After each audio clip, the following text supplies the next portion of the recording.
그 여러 가지로 추운 날씨가 오늘 보니까 개양 오니까 좀 풀렸어요. 좀 따뜻함이 느껴지는데, 그래도 아직 한기가 많이 있는 날씨인데, 오늘 계양구 연두방문에 기자 여러분들을 함께 해주셔서 감사드리고, 또 늘, 지역사회 발전에 여러분들이, 또 관심을 갖고 애써주셔서 감사드립니다. 계양구 와서 이제 조금 느끼는데, 의회가 새로 단장돼서 딱 하니까 아주 기분이 좀 더 상쾌하고, 또 계양이 35년 그 수건을 푸는 것 같아서 마음이 좀 놓이기도 하고, 또 계양의 여러 가지 미래상을 이렇게 보면서 앞으로 계양도 참 청장님이 얘기하는 꿈을 향한 계양, 그런 부분이 느껴져요. 저도 꿈 이야기로 시작하잖아요. 제가 인천시청을 인천의 꿈 하듯이 같은 꿈이라는 거는 계양이 잘 되고 인천이 잘 되고 이런 부분인데, 언론인 여러분들도 앞으로도 지속적으로 관심 갖고 우리 계양이 또 인천시가 잘 되는 것이 서로 다 우리 시민이 행복한 사회 아니겠습니까? 감사드리고 오늘 함께 해주셔서 고맙습니다. 청장님은 저희 수시로 간담회 결제하고 있어서요. 예, 그러면은 시장님께 또 궁금하신 사항이 있으신 분께서는 이제 말씀하실 때 성함 수석 언론사와 성함을 말씀하시고 질문해 주시면 감사하겠습니다. 아시아의 민영호 기자입니다. 네. 계양 생기 신도시가 LH에서 크기 가격이 형성이 지금 안 되고 있거든요. 출시가 안 되고 있고 산업단지 1차만 지금 이제 공고가 날린 상태인데 지금 착공한 지가 꽤 오래가 됐고요. 그 부천 대장동에는 SK가 대기업이 이렇게 들어오게끔 돼 있습니다. 그 계양구는 지금 이제 여기도 이제 생기 신도시하고 계양구에서 옛 총장 박효 총장부터 지금 현 총장까지 계양구가 자족도시로 발전하기를 강구하고 있는데요. 그래서 이 상기 신도시에 모 기업체가 들어와야 이 산업단지가 활성화되지 않겠느냐 생각해서 시장님께서는 그런 업체를 끌어올 수 있는 어떤 생각을 한번 해보셨는지 궁금하고요. LH에서 늦어지고 있는 이유가 뭔지 모르겠습니다. 그 이유에서 좀 해주시겠습니다.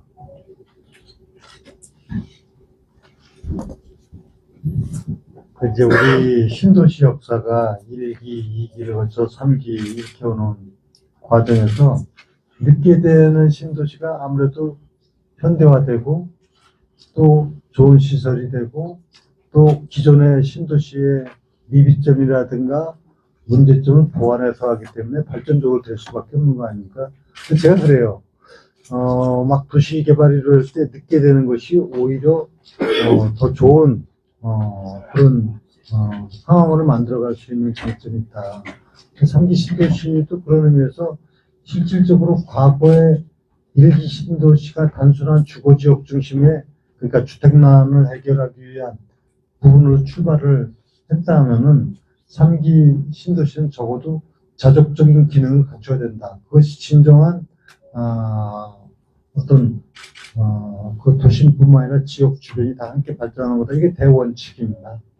그런데 이건 아시다시피 지금 LH하고 같이 이 사업을 해야 되는 것이 현실적인 문제고, 이거 다 말씀드리기 어려운 LH 나름대로의 또 여러 가지 어려움도 있지만은 시는 시 입장에서 여기에서 우리 입장에서 이것이 잘 정상적으로 추진해 도록하는 과정에 이게 이제 여러 가지 사업체하고 하는 게 조금 곡절을 겪고 있어요. 솔직히 말씀드리면. 그리고 어려움도 있었고. 근데 어쨌든 간에 여기에는 3기 신도시는 주거지, 그 다음에 산업시설, 그리고 문화, 이것이 어우러지는 어떤 그런 자족 기능을 갖는 도시로 간다 하는 대원칙은 변함이 없고요.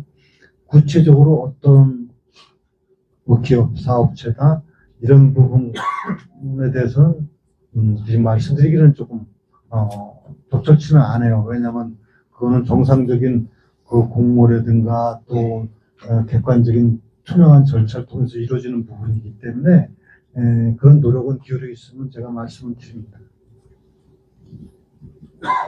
네, 마이크 좀. 네, 인천일보 변정원입니다.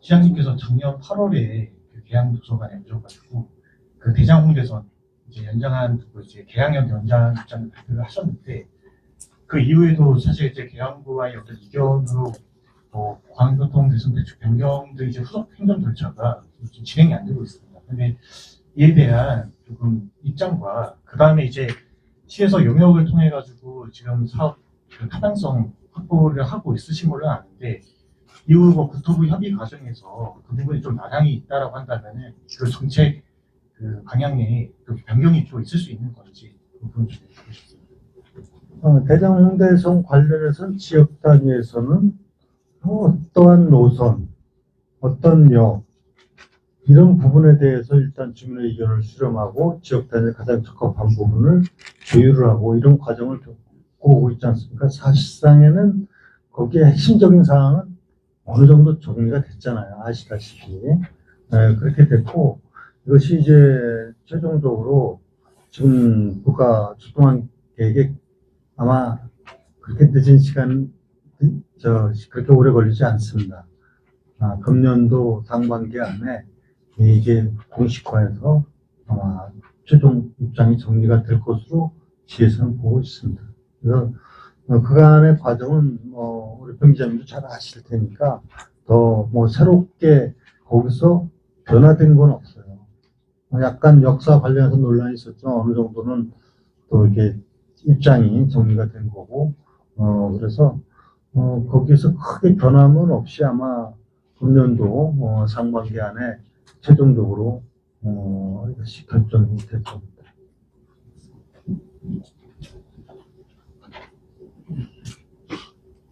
또 질문 있으실까요? 저희 경정원부 박현영 기자입니다. 다른 게 아니고 경정원부 박현영 기자입니다. 다른 게 아니고 늘 그 계양부는 타 지역에 비해서 약간 소외됐다고 이제 그렇게 지적이 있어요. 그런 지적이. 이제 시장님 임기 관련해 좀 오셨으니까 좋은 선물 하나 주시고 가셨으면 어떻겠는가. 계양 국민을 위해서. 근데 저는 소외나 이런 부분에 대해서 사실상 조금 동의하기는 어렵습니다. 왜냐하면은, 제가 시장으로서 어느 지역을 소외시켜서 무슨 제가 도움이 될 것이고, 제가 어떤 평가를 받겠습니까? 또 이걸 떠나서, 시장이 300만 시민이 다 제가 모셔야 될 그런, 지역 주민이지. 어디가 거기 차별이 있을 수 있습니까? 10개 손가락 깨물어서 아프지 않은 손가락이 어디 있겠어요. 그래서 다만 이제 좀 이런 인식들이 있어요. 아무래도 시청이 남동구 주변에 있고 그다음에 많은 행사나 문화나 이런 것이 남동, 연소, 중구, 미추홀이다 보니까 방문 쪽에 오는 기회가 적을 수 있는 부분 그거는 소외가 아니죠. 지역적 여건이에요. 그렇지만은 제가 지난 3년 동안에 특히 윤 총장님이 수시로 제 사무실에 또 방문을 해주시고 제가 와서도 또 필요한 부분을 협의하면서 가급적이면 정말 그 지역에서 필요한 사항은 잘 해소시키려고 노력을 해왔어요. 그렇게 해갖고 조금 아까도 말씀드렸지만 총장이 야심차게 추진해가고 하는 아르베길 관련한 각종 사업이라든가 또 의회 총사를 마련해서 건립을 했던 문제라든가 기타 재정적인 문제에 대해서 적극적으로 노력은 하고 있습니다. 다만 이제 큰 것들이 있어요. 여기는 사실 앞으로 큰 굵직굵직한 것들이 GTX D2 노선 관계 계양역으로 가는 것은 사실상 다 결정이 된 거 아닙니까?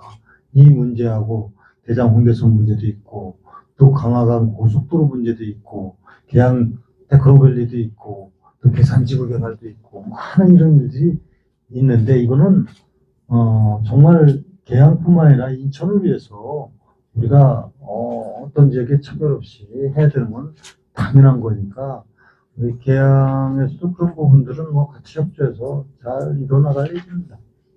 그래서 뭐 오셨으니까 뭐 좋은 선물 하나 주시면 선물은 이제 오늘 여기 들어오기 전에 또 청장님이 현안에 대해서 이렇게 말씀을 주신 게 있어요. 그래서 그런 부분들을 그냥 의례적으로 뭐 검토하겠다 이렇게 하지 않겠다.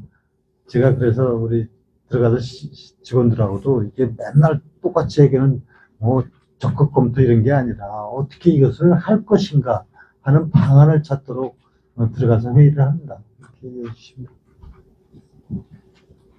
이것을 오늘 청취하신 현안 중에 좀 이렇게 진전된 거를 구체적으로 말씀해 주시겠어요? 가서 더 검토하신다 말고 해서 더 나아가서. 근데 그게 저는 이제 항상 그 책임 있는 얘기를 통해서 지역 시민들에게 신뢰 금이 가도록 해서는 안 되는 거예요. 그래서 말씀 주신 사항이 이제 효성 이동의 주차장 문제, 그 다음에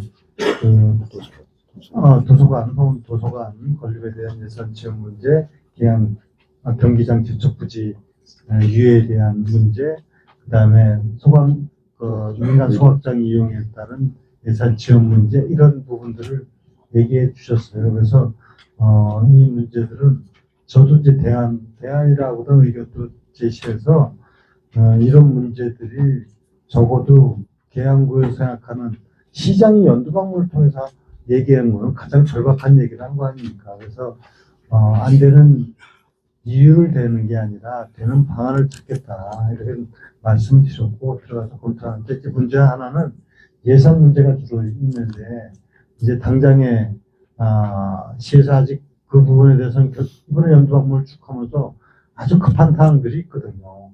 그래서 그거를 어떤 재원으로 할 것인가를 가서 논의를 하려고 해요. 뭐냐면 할 수 있는 게 뭐죠? 우리가 특별조정교부금도 있고 또 교부세가 사실 재원이 있어요. 우리가 항상 저는 보수적으로 즉 안정적으로 재정을 운영하는 거기 때문에 그럼 추경이라도 편성해서 해야 될 것이냐 이런 논의를 할 겁니다. 그래서 지금은 예산과 관련 문제이기 때문에 여기서 그냥 무책임하게 얘기해서는 안 된다. 다만 잘 검토해가지고 이 정말 절박한 사람들이 해소될 수 있는 방향으로 해나가겠다. 네. 그런데 김종국 기자인데요. 지금 2026년 1월 1일부터 수도권 매립지 지금 생활 폐기물 진멸 금지를 하고 있는데요. 그래서 지금 매립지 반입량이 굉장히 많이 줄어들고 있는 상황이고, 그다음에 반입 수수료도 굉장히 줄어들고 있다고 알고 있습니다. 또 오늘 자료에 보니까 지금 이제 각 기초단체 계양구에서도 지금 이제 그렇게 진멸이 금지하다 보니까 민간 수각이 이제 이루어지면서 이 생활 폐기물이 지방으로 내려가는 그런 경우도 있고, 그래서 거기에 따른 이제 그 운반료하고 그 다음에 민간 소각에 따른 이제 소각 비용이 지금 증가를 하고 있는데요. 지금 이천시에서는 이런 이제 예산이 각 기초단체에서 예산이 지금 이제 증액이 돼야 되는 그런 상황이 있잖아요. 그래서 혹시 수도권 매립지 특별회계에 지금 그동안에 쭉 이렇게 특별회계를 인천시에서 수입으로 잡아왔는데 그 부분에 대해서 앞으로 어떻게 변경이 될 것인지, 또 각 기초단체에 대한 예산 지원은 어떻게 할 것인지 그 부분에 대해서는 궁금해서 여쭤보겠습니다. 수도권 매립지 문제는 근원적으로 2015년도에 합의된 사항을 이행하면 해결이 되는 거예요. 그런데 사실상 이제 상당히 진척이 됐고 부분적으로 해소된 게 많지 않습니까? 매립지를 전체 인천시로 이관하는 게 절차를 지금 이미 200만 평은 왔고, 가산금 붙여서 50%를 인천시 넘기는 것도 지금 이행되고 있고, 그 다음에 대체 매립지는 두 곳이 이제 공모에 응모를 해서 진행하고 있고, 결정적으로 올해부터 사실 직매립이 금지됐기 때문에 수도권 매립지의 반입량은 그야말로 뭐 한 10분의 1로 줄었다고 생각하면 됩니다. 거의 하루에 한 20여 대 차량밖에 안 들어오니까 이제 사실상 해결이 된 거나 마찬가지예요. 이제 공모된 지역을 통해서 하게 되면 완벽하게 해결되고, 이거는 애물단지가 아니라 보물단지가 된다. 이렇게 되고, 해결 안 된 게 SL공사 인천시의관이 해결이 안 된 거 아닙니까? 이런 과제를 남고 있는데, 그 직매립이 금지되다 보니까 반입 수수료가 굉장히 줄죠. 당연하죠. 그 멸치관리공사에서는 수수료가 이제 많이 줄고, 이것이 소위 말하는 특별회계상 운영하는 게 첫해 2015년, 16년에 무려 800억이 들어왔었어요. 근데 지금은 뭐 몇십억 이렇게 줄 수밖에 없잖아요. 그런데 이게 좋은 거 아닙니까? 냉정하게 보면은 근원적으로 폐기물이 안 들어오도록 하는 게 목적 아닙니까? 그렇기 때문에 이건 수수료를 더 받기 위해서 우리가 쓰레기를 받을 수가 없잖아요. 그러니까 그거는 생각을 어떻게 해야 되냐면 이제 문제가 해결되는 국면으로 간다. 다만 그렇게 반입 수수료는 그 당시 우리가 없던 걸 만들어갖고 받아낸 거지 원래부터 있었던 게 아닙니다. 50%를 인천시로 넘기라 한 것은. 그런데 이제 현실적으로 아까 청장도 얘기하셨지만은 소각시설을 이제 민간 소각시설을 하니까 이게 조금 비싸죠. 그러니까 이제 비용이 들어가잖아요. 그래서 이 차액에 대해서는 시에서 지원하는 방안을 검토한다. 근데 이거는 근데 메리츠 관리 특별회계에서 지원하는 문제는 조금 검토를 해봐야 돼요. 왜냐하면 메리츠 특별회계는 그 메리츠를 중심으로 한 지역에 쓰도록 당초 특별회계 목적이 돼 있고, 또 하나는 이 기금이 특별회계 기금이 상당히 지금은 줄고 있기 때문에 이 부분을 거기서 할 수 있는지에 대해서는 조금 판단을 해봐야 될 거예요. 그래서 수도권 메리츠 문제는 근원적으로 이제 해결 국면이고, 이제 지금 말씀하신 대로 민간 소각시설 이 부분은 좀 판단을 하고 어떻게 지원할 것일까 이건 논의하고 있습니다. 인천은 지금 사실 뭐 어떻게 보면 참 문제를 풀어가는 단계고, 지금 서울이나 경기, 서울이 특히 이제 많이 애로사항이 있는데, 그건 다 각자 그 지방정부에서 해결할 일이에요. 그냥 원칙적으로 그냥 강력하게 금년부터 일반 폐기물 반입은 안 한다. 이렇게 된 거예요. 네, 시장님, 그러면은 마지막 질문으로 하나 있거든요. 잘하셨으니까 마지막 저 질문. 뉴스원의 이시명제로 합니다. 다른 게 아니고 저희 그 작년에 연도 방문 때 이제 얘기가 나왔었던 대형 문화예술 관련해서 사업비 분담이라든가 아니면 뭐 그때 이제 개선 방안을 마련해서 보시겠다고 시장님께서 말씀을 주셔서 이제 1년이 지난 시점에서 그거는 아직도 진행형인데 어떤 기부를 어떻게 하는 부분에 대해서 구체화가 안 됐기 때문에 구하고 협의해서 그걸 진행할 겁니다. 주인답 시장님이시고요. 자, 그러면 4시에 저거죠? 네. 기자 여러분들도 좀 오셔서 같이 참여 좀 해주시면 고맙겠습니다. 네. 하여튼 수고들 많이 하시고, 올해도 여러분들 애쓰는 만큼, 우리 계양 또 인천시가 잘 발전해 갈 수 있도록, 많이 관심 갖고, 또 여러분들이 언론뉴스 역할을 잘 해주시라 기대하고, 올해 모두 다 건강하시고, 복 많이 받으시기 바랍니다. 감사합니다.